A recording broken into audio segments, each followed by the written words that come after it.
4 years ago, on the TED stage, I announced a company I was working with at the time called Odeo. And because of that announcement, we got a big article in the New York Times, which led to more press, which led to more attention, and me deciding to become CEO of that company, whereas I was just an advisor, and raising a round of venture capital and ramping up hiring. One of the guys I hired was an engineer named Jack Dorsey. And a year later, we were trying to decide which way to go with Odeo.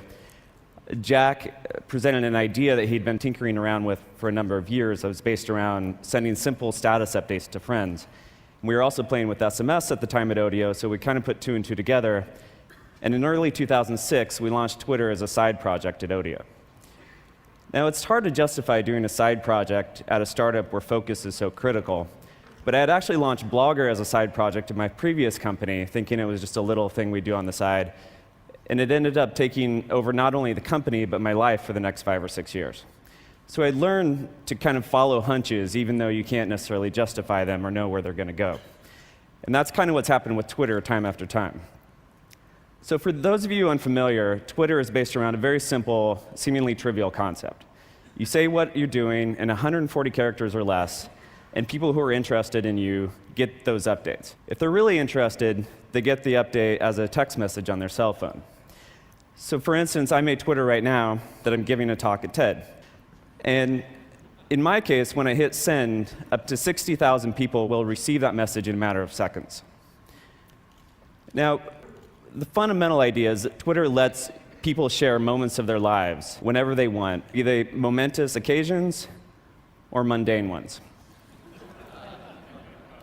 It is by sharing these moments as they're happening that lets people feel more connected and in touch, despite distance and in real time. This is the primary use we saw of Twitter from the beginning, and what got us excited. What we didn't anticipate was the many, many other uses that would evolve from this very simple system. One of the things we realized was how important Twitter could be during real-time events. When the wildfires broke out in San Diego in October 2007, people turned to Twitter to report what was happening and to find information from neighbors about what was happening around them. But it wasn't just individuals. The LA Times actually turned to Twitter to dispense information as well and put a Twitter feed on the front page. And the LA Fire Department and Red Cross used it to dispense news and updates as well. At this event, dozens of people here are twittering, and thousands of people around the world are following along because they want to know what it feels like to be here and what's happening. Among the other interesting things that have cropped up is many things from businesses, from marketing and communications and predictable things to an insanely popular Korean barbecue taco truck that drives around LA and twitters where it stops, causing a line to form around the block. Politicians have recently begun Twittering. In fact, there's 47 members of Congress who currently have Twitter accounts, and they're tweeting, in some cases, from behind closed-door sessions with the president. In this case, this guy's not liking what he's hearing. The president himself is our most popular Twitter user, although his tweets have dropped off as of lately, while Senator McCain's have picked up, as of this guy's. Twitter was originally designed as pretty much a broadcast medium. You send one message and it goes out to everybody and you receive the messages you're interested in. One of the many ways that users shaped the evolution of Twitter was by inventing a way to reply to a specific person or a specific message. So this syntax, the @username that Shaquille O'Neal is using here to reply to one of his fans, was completely invented by users. And we didn't build it into the system until it already became popular, and then we made it easier. This is one of the many ways that users have shaped the system. The other is via the API. We built an application programming interface, which basically means programmers can write software that interacts with Twitter. We currently know about over 2,000 pieces of software that can send Twitter updates and interfaces for Mac, Windows, your iPhone, your BlackBerry, as well as things like a device that lets an unborn baby Twitter when it kicks, or a plant Twitter when it needs watered. Probably the most important third-party development came from a little company in Virginia called Surmise. Surmise built a Twitter search engine. And they tapped into the fact that if you have millions of people around the world talking about what they're doing and what's happening around them, you have an incredible resource to find out what's happening among any topic or event while it's going on. This really changed how we perceive Twitter.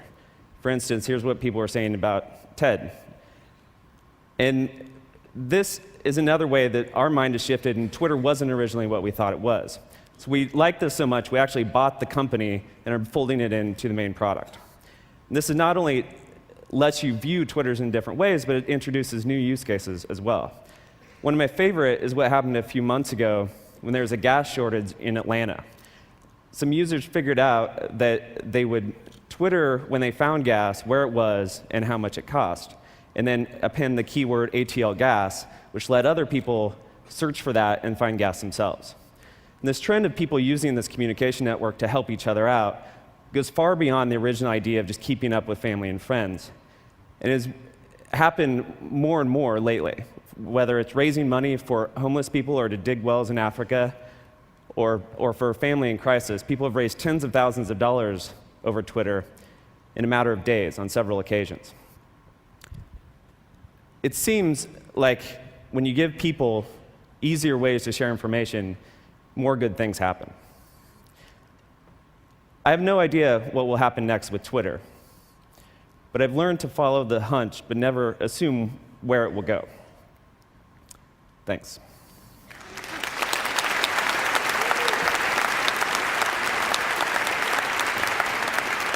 We're not quite done yet. So look, if we could have this screen live. This is actually the most terrifying thing that any speaker can do after they've been to an event.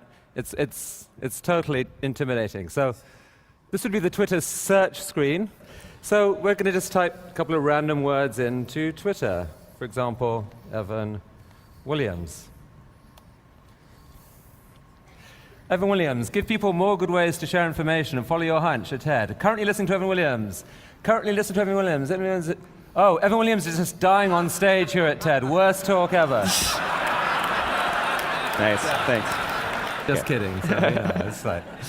But literally, in the 8 minutes he was talking, there's about 50 tweets already came on the talk, and so he'll see every aspect of it, of the reaction, the fact that Barack Obama is the biggest Twitterer, the fact that it came out of TED. I don't think there's any other way of getting instant feedback that way. So you have built something very fascinating, and it looks like its best times are still ahead of it. So thank you very much, Evan. Thank you. It was really interesting.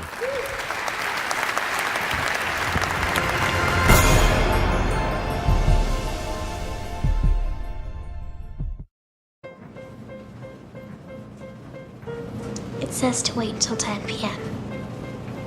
It only takes what it needs. It's powered from far away. It talks with the others. With the smart grid, energy is more intelligent than ever.